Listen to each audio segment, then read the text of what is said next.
Hello and welcome again to another episode of the Long Gone Loser Rock Show. My name is Damo and today we're going to talk about one of the greatest and most influential punk albums of the last 30 years, Dookie by Green Day.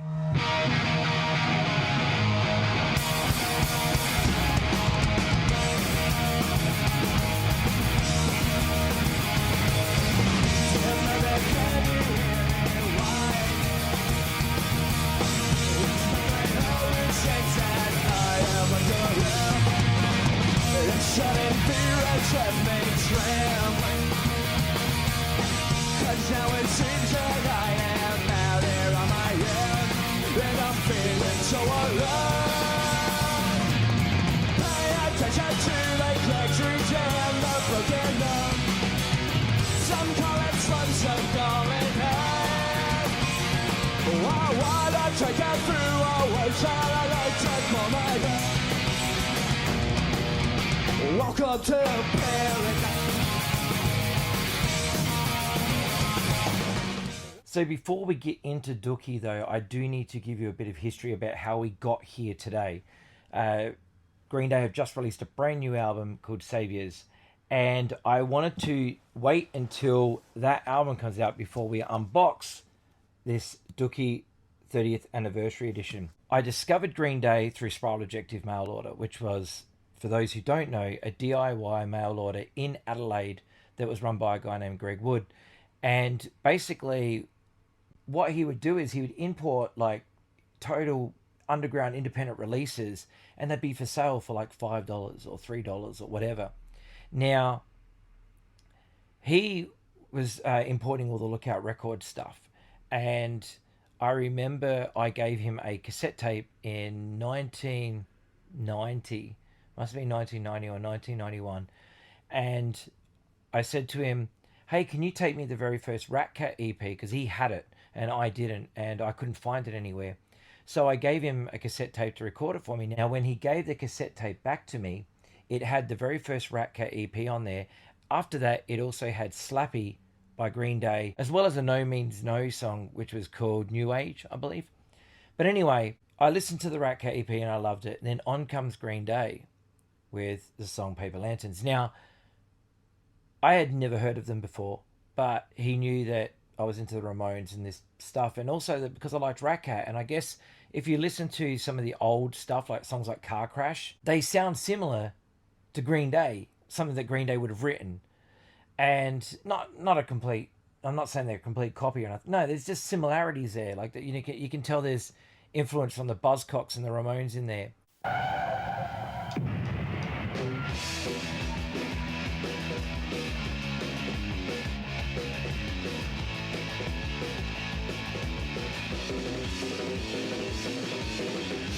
Sorry for the car crash. We hope you don't mind. We've killed all your family and loved ones and left their pieces behind. Sorry for the accident. We didn't mean to cause. We'll take all the light from the glory and let the pain be yours.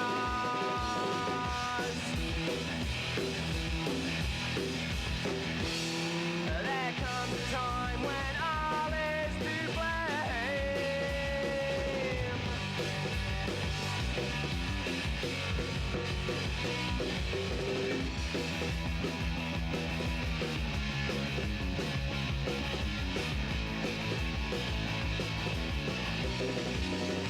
So I discovered Green Day that way. And the first thing I did was go back to Thrash Grind and Grunge, which is the punk shop we had.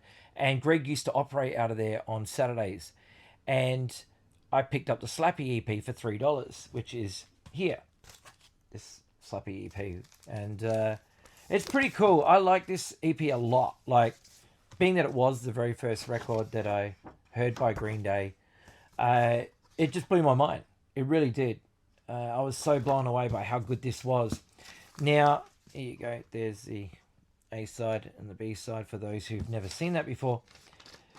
I did end up buying 1,000 Hours after it, and I think someone stole it because I was looking for it before I did this video, and I cannot find my original 1,000 Hours anywhere. I do have a copy of it though, because I bought that Green Day 7-inch box set that came out that had all these singles in there. and it was included in that. But I don't know where 1000 Hours is, and my original Lookout one, and I don't know where it's gone. And if you are watching this and you took it off me, can you please give it back? No questions asked. Just send it to my PO box. I don't care. I just want to see the record again that I had, from that time onwards. But yeah, this EP got a lot of play. I remember taking that cassette tape to school and we listened to it in design class and said to everyone, "You got to check out this band called Green Day." Nobody gave a shit. They're just like another typical demo band, is what they would say. But I wanted to make sure that they listened to Green Day because it was awesome. And I don't know, to me, I was like, they're going to be the biggest band in the world. And in 1990, 1991, I don't think anybody cared. But I did. And, I was a diehard fan. I do have some other Green Day bootlegs and singles from around that time. So I've got this one here, the Berkeley Blockbuster, which has basically got them on Saturday Night Live doing When I Come Around. So there you go there. I've got this one here, Pick a Winner, which has got them doing Basket Case, 2000 Light Years Away, and She from a UK radio session in 94. I've got this Live at Gilman Street 7-inch, which is them doing Longview. When I Come Around, which is written here as Better Not Come Around. I've also got my Gilman Street membership card from when I went there for the lookouting. I figured I should keep that. I don't know why. I just hoard shit. And Don't Leave Me. And here is the When I Come Around 7-inch single with She live on the B-side. I've also got this one here, which is the Longview limited edition 10-inch record, which has Christy Road, Fuck Off and Die, and Going to Passalaqua live. And Going to Passalaqua, for those who don't know, that's my favorite Green Day song. So, yeah, awesome. When 1994 rolled around, I remember, and I've told this story on this channel before, I'm sure, but me and my friends, what we would do is we would get some pizza from Da Vinci's Pizzas, which is the best pizza place ever. Fortunately, it's not there anymore, but it was in Salisbury East. It was great. So we'd get pizzas, we'd sit around and we'd watch Rage. We'd probably have rehearsals and stuff too, like just write dumb songs that you do when you're a kid. But I remember we were watching Rage one night, 1994, and then on comes Longview. But at the time it was called Loungin'. They fucked it up. Rage had fucked it up. They called it Loungin' by Green Day. Anyway, I remember it come on the screen and we looked at each other like, that looks like Green Day. But we didn't think it would be Green Day because why would Green Day be on TV? Nobody knows who Green Day are. Anyway, so we were watching it and then all of a sudden it said Green Day Loungin'. And we're like, why is Green Day on TV? Like, that's weird. But we just sat there like glued to the screen like, what's this what's this song? I still can't play the bass on it, although I've been trying for years to learn how to get that bass right. But anyway, whatever. And so I went to Thrash Grind and Grunge. So it must have been on Friday because I used to always go to Thrash Grind and Grunge on Saturdays because we go skateboarding and then end up there. And I remember going in there and telling the guys, "Hey, did you see Green Day were on Rage last night? That's so weird." And I remember they looked at me and they're like, "Yeah, they signed." And I went, "What?" And they're like, "Yeah, they signed. They signed to Warner Brothers." And I was like, "Green Day? Like, what?" And they're like, "Yeah, it's weird." But anyway, not long after that, or it may have been the same day, I went to Ray's Records and Dookie was there. So this is at the beginning of February, I think, from memory, in 1994. Because this came out on the 1st of February. So it must have been around that time. This had a promo sticker on the back, which is not on here anymore because I took it off. And yeah, so this was in Ray's Records. And I picked it up and I was like, holy shit, there's a new Green Day record. What the fuck? Now, like growing up at Spiral Objective, we would get things like, Kerplunk and 39 Smooth. I gotta say, 39 Smooth is fucking awesome. And you know what? It was only the last few years where I found out what Wabba Sawaska was, and apparently it's marijuana. So there you go, At the Library with Wabba Sawaska, which does not appear written like that on the CD. You can see it just says At the Library. But on the LP, At the Library with Wabba Sawaska. So there you go. The more you know. And yeah, I love this. Plunk is one of the greatest records ever. I love this album. So to us, it was a mystery. Like, why were Green Day on TV. Like, it just didn't make sense to us. You've been listening to these bands and people have been giving you shit about listening to punk music for so long. And it's like, yeah, you got to hear this band, you got to hear this band, and nobody cares. And then all of a sudden, Dookie happens. There's a poster in here. What's this poster of? I must have put it in. I got this poster from somewhere. There you go, Kerrang magazine. And Dookie happened, and the whole world of punk music changed. The whole world of music changed. I mean, it changed a little bit once Nirvana happened, for sure. Absolutely, you can say that. Life before and after Nevermind, because things definitely changed. But I love the artwork on this, by the way. I know I'm jumping all over the place, but I really do like this artwork. This is very cool. And if you notice this Eat It Chef Wong's thing, it's also mentioned on the inside of Rocket to Russia. Nice nod to the Ramones. Love it. I bought this from Ray's Records. Now, I remember when I got it home and I chucked it on, and immediately I was like, why is there so much swearing on this record? Like, Green Day never used to swear except for in the song Knowledge, which was a cover anyway of Operation Ivy. So it's like, why are Green Day swearing? Which just was so bizarre. It was the first thing I noticed. Like, there was all this swearing in these songs. This album is a solid album. Like, I still listen to it all the time, just like I listen to every Green Day record a lot.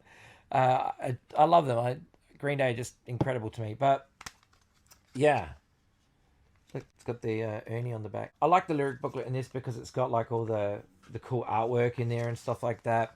And which was very Lookout Records at the time. Like, if you grew up with Lookout Records, you know that those drawings and that were very popular among Lookout Records and stuff like that. I remember when Dookie blew up. I remember it just so clear as day, because music was just so, like, the music landscape was so different then. And so don't get me wrong, I love Dookie, and I love the fact that people started accepting punk music. I know that there was a lot of gatekeeping at the time, like, this is our scene, bands selling out, blah blah blah. I mean, Max and Rock and Roll did that whole issue on it, on the major label thing, and we're talking about the likes of Jawbreaker and Green Day and stuff like that signing. I was one of those people that just didn't care about the quote unquote selling out thing. I just didn't give a shit about that, because to me, I saw it as like, oh, they're just keeping a job. I'd rather Green Day put out albums and be able to tour than, play Gilman Street for the rest of their life and nobody ever gets to see them outside there, like, what I didn't like, and this is, over time I've grown to just not care about this shit, but at the time I remember I was pissed off about the audience that discovered them on Dookie, that didn't understand punk music and didn't give a shit about punk music. Like, to them, they didn't see it as punk music. I'm into the mainstream music because this is what's hip this week. But they didn't give a fuck about punk itself, or where it came from, or what it stood for. And that's what annoyed me about punk exploding. But the fact that we were seeing bands that we loved end up on our shores, that was great. In fact, I remember, Offspring followed shortly after with Come Out and Play, and the whole Smash thing blew up, and, it was huge. And the next big day out was Offspring were playing it, and it was awesome. They played during the day though, but it was still fucking great to see them. I love Offspring too. Smash is a fantastic record. Actually, all the first 4 Offspring records I think are fantastic. Like, really, really solid albums. And then after that, it got a bit sporadic. That there was good songs in every album, but there was also too many songs that I just didn't connect with at all. It's not to say that they're horrible, because I'm sure that people did connect with them. It's just that I wasn't connecting with them. Like, Why Don't You Get a Job, or Pretty Fly for a White Guy. I wasn't connecting with those songs at all, but I was connecting with the Kids Are Alright and stuff like that. I love all that shit. But anyway, Dookie happened, the world changed, and I got to see Green Day when they came out here on the Insomniac tour with Living End opening for them. And that was the first time I saw Green Day live. But anyway, Dookie, 30 years later, they have released this awesome box set, the anniversary box set, and it weighs a lot. It's got a lot in there, and you can see it all in the back, kind of. There's all song titles and stuff there. There you go, you can see it now. So let's have a look at Dookie, the 30th anniversary box, and check it out. So now I'm waiting for the new album Saviors to appear. I ordered it and it hasn't arrived yet, so that's a bummer. But there's your box, the box lid. There's your hype sticker. Tells you what's in it. Coloured records, etc., etc. Now, a couple of years ago, For Record Store Day, they released the Woodstock 1994 LP. That LP is also in here. So now I'm going to have 2 copies of it, which is okay because I've played this one a lot as well. So I don't know. I've got a bunch of other bootlegs I can show you later, but this is a garbage bag or something. I guess it is. I don't know. It says ROHS Green Day bag or something. I don't know. So like you can hang it somewhere, and I'm sure it smells like Dookie. Buttons or badges, whatever you want to call them. There you go. Postcard. Welcome to Paradise. Very cool vintage sticker. I love this sticker. This sticker's awesome. That's Kerplunk right there. Here's some magnets. These are cool. Stick these on the fridge. That's cool. You can build your own glider. That's actually pretty awesome. I like that. That's cool. There's your poster. Wow. So you go there. Very cool. Uncolored art print. So if you want to get crayons, you can get some crayons and color it in yourself. That's a pretty cool idea. You've got this cool booklet. It's got a bunch of photos, liner notes. Very cool. Dookie LP, standard LP. Missing the Ernie on the back cover. There you go. That's the Dookie LP. Like that. The Dookie demos. There you go. What's on these demos? Oh, there you go. You can have a read of that. That's what's on the demos record. Dookie outtakes. Oh, this is going to be cool.